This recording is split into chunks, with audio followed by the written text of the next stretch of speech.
Alright, tailed frogs are weird. They are weird. They are frogs and they have penises. I'll say that again. Tailed frogs are frogs and the males have penises. That's weird. They are among the longest lived frogs in North America. They have the longest larval period and the longest period until breeding maturity, up to 8 years. 8 years, tiny little frog, until it breeds. Again, weird.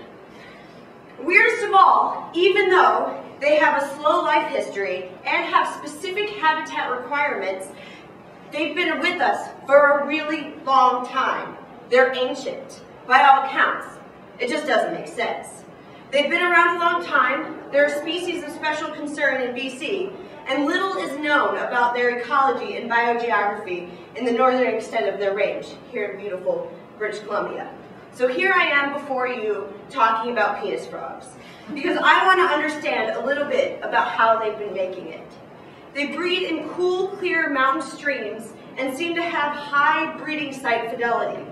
The first question I intend to answer is, what is a tailed frog population? Is it a site along a stream? Is it the whole stream? Is it a watershed? What counts as a population? I'm going to look at their genes to figure this out, and don't worry, I've done it before.